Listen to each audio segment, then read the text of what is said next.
আপনারা ইতিপূর্বে দেখেছেন যে আমরা বিগত 25 বছর আমরা নোয়াখালী বিভাগ আন্দোলন বিভাগের দাবিতে আমরা আন্দোলন করে যাচ্ছে।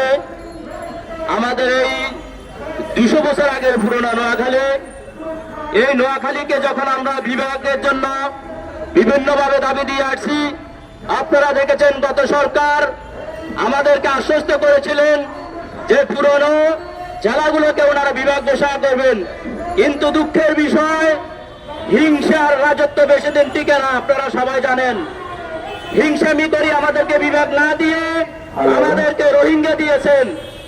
যাই হোক, আমরা তাদেরকে আমাদের নিজেদের ভাই আত্মীয় স্বজন মনে করে আমরা ওখানে তাদেরকে নিরাপদ আশ্রয় রেখেছি।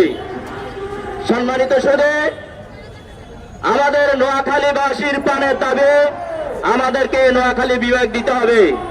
আপনারা জানেন যে আমরাই সর্বপ্রথম নোয়াখালী বিভাগ আন্দোলনের জন্য আমরা আন্দোলন করে আসছি আমাদের দাবি আদায়ের জন্য। আমরা শান্তি শৃঙ্খলাভাবে আমাদের দাবিগুলো আমরা আদায় করার জন্য আজকে এখানে আমরা সমবেত হয়েছি।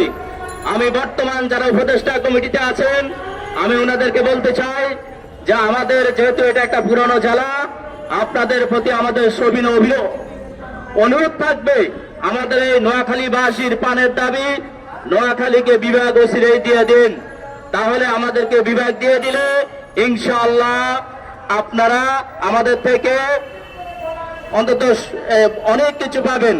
এই নোয়াখালী বিভাগ হলে আমাদেরকে আর কষ্ট করে ঢাকাতে পরীক্ষা দিতে আসতে হবে না। আমাদের অনেক সন্তানেরা বহু কষ্ট করে এখানে পরীক্ষা দেওয়ার জন্য আসে ঢাকাতে, এবং অনেক সময় দেখা যায় জ্যামেও পড়ে থাকে, অনেক ছেলেপেলে পরীক্ষা দিতে পারে না।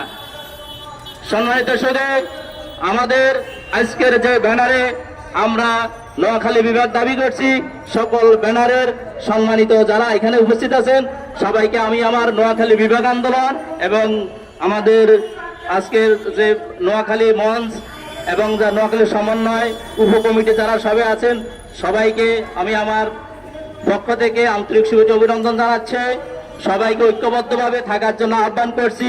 আসসালামু আলাইকুম ওয়া রাহমাতুল্লাহ।